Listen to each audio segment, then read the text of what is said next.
Après la journée de moto, la séance de détente à la piscine, le restaurant, la balade nocturne à Rocamadour, nous sommes remontés bien fatigués.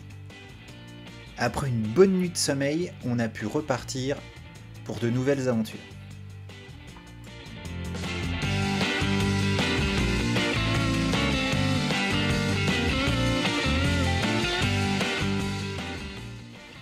À la sortie de Rocamadour, on prend une route qui surplombe l'Alzou, le petit cours d'eau qui est en contrebas. Même pas le temps de s'échauffer, on en prend déjà plein les yeux. La journée promet d'être juste superbe. L'Alzou finit par se jeter dans un cours d'eau un peu plus gros, nommé Louis, sur lequel se trouvent quelques moulins.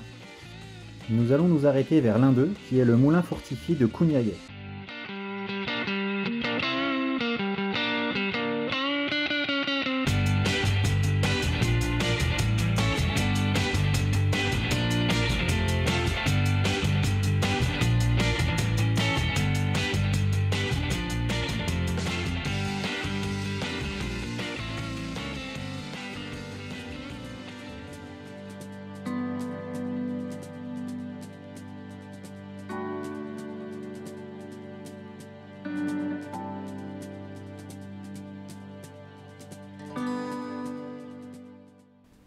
Voici donc le moulin de Cougnaguet.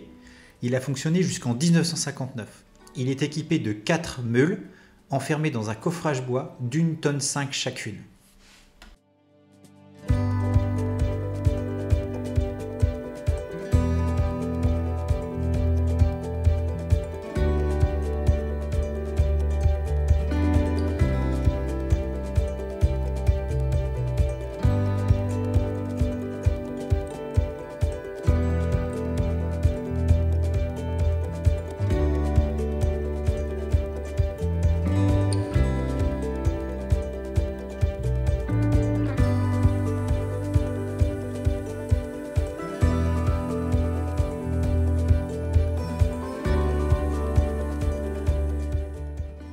Nous abandonnerons les départementales sur quelques kilomètres pour profiter de cette toute petite route semi-revêtue qui nous offrira un spectacle juste magnifique.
La nature, nous, rien autour.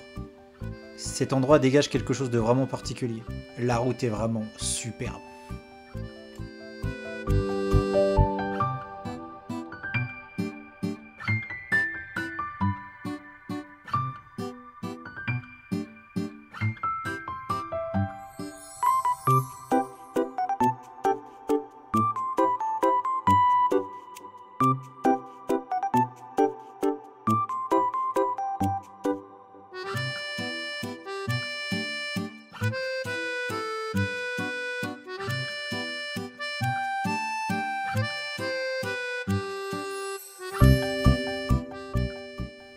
Allez, retour sur une départementale pour longer la Dordogne.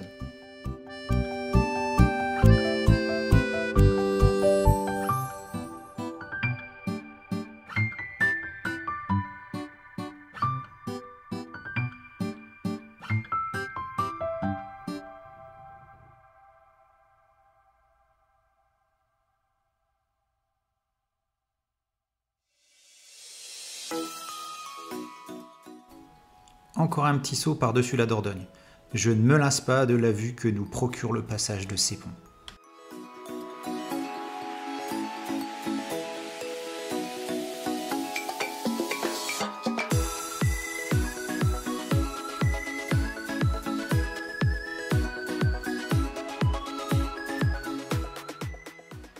Le viaduc du Pontet, construit au XIXe siècle pour une hauteur de 25 mètres et une longueur de 186 mètres, permit l'arrivée du train sur Sarlat avec l'ouverture de la gare le 3 juillet 1882.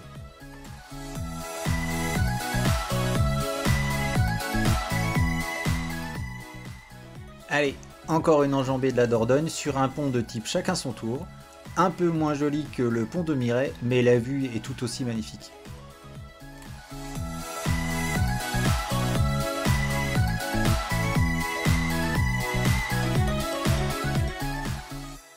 Encore une plantation de noyer, on sent bien qu'on est dans le Périgord noir.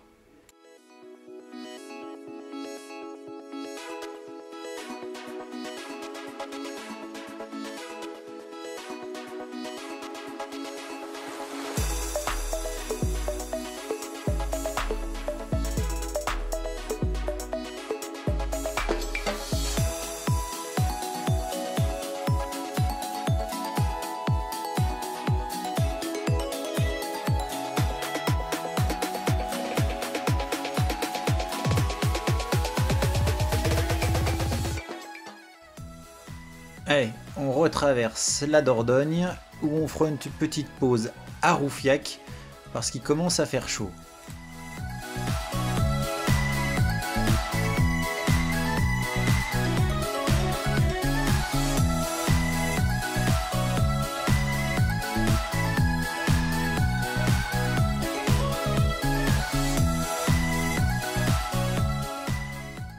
On trouve un petit coin à l'entrée d'un camping pour poser les motos, profiter de la vue et se reposer un petit peu. Notre prochain arrêt se fera à Carlux, un château du XIIe siècle bâti sur les fondations remontant à l'époque romaine. Durant la guerre de Cent Ans, 1337-1453, le château est passé français, puis anglais, puis français, alternativement. Puis, finalement, il sera incendié. Louis XI ordonnera qu'il soit rasé en 1481. Vers 1593, ces ruines servèrent de retranchement aux réformés durant la guerre de religion.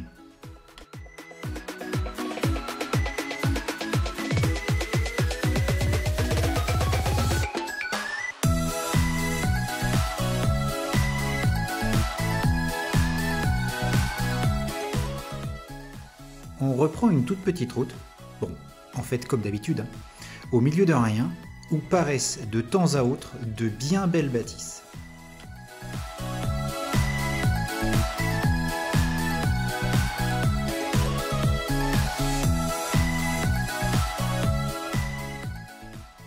Le château de Cirey. Bon, la blague est facile parce que hormis le château, il n'y a rien à cirer. Sa construction s'est faite entre le XVe et le XVIe siècle. Toutes les toitures ont été classées monuments historiques en 1948. Une explosion qui a eu lieu en 1993 souffla toute la partie droite du château. Il est encore en cours de rénovation.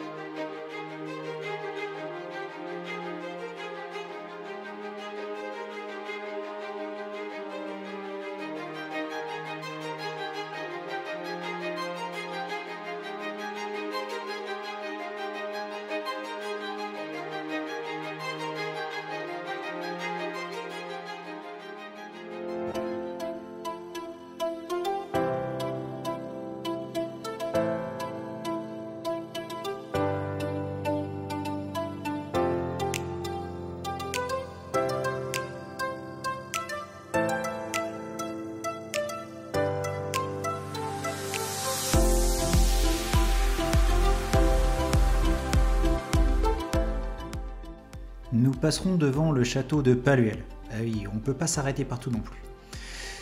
Il est bâti au sommet d'une colline qui domine la vallée marécageuse du ruisseau de l'Hénin. Il fut édifié entre le XIVe et le XVe siècle. Puis il fut incendié par la division SS en 1944, juste avant les massacres d'Oradour sur la Glane et la Tuile. Il est actuellement en cours de restauration par les enfants du pays. Il est apparu dans le film Le Tatoué, sorti en 1968 avec Jean Gabin et Louis de Funès.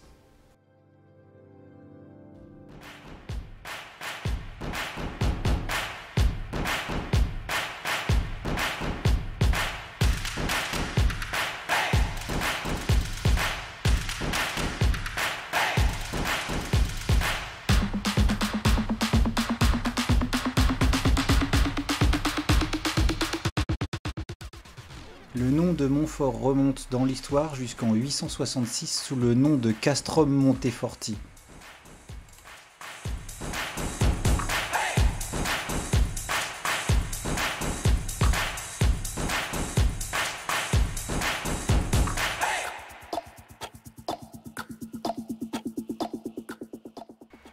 On traverse la Dordogne une dernière fois pour la journée à Vitrac-le-Port, pour aller dans un camping nommé le Moulin de Codon, où nous planterons la tente durant 3 nuits.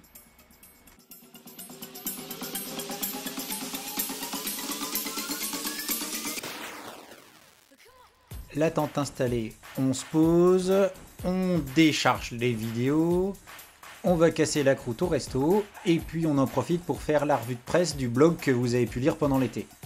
Bon, c'est pas tout ça, mais on est quand même venu profiter de la Dordogne.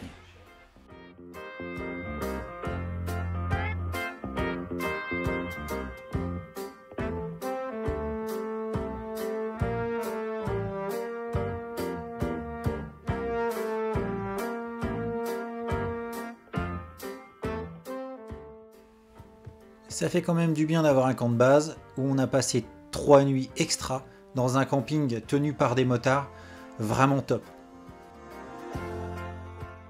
Les services, les animations, bref, au top, surtout changez rien.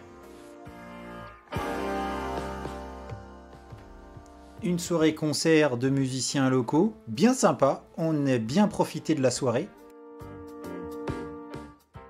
Et puis on a bien mangé et bien bu. On a partagé notre logis avec la grenouille météo durant ces 3 nuits, qui reluquait un peu trop ma mob, je trouve. Et voilà, c'est tout pour aujourd'hui. Dans la prochaine vidéo, on vous montrera les 3 jours qu'on a passés autour de Sarlat et les différents lieux qu'on a visités. Allez, à très vite!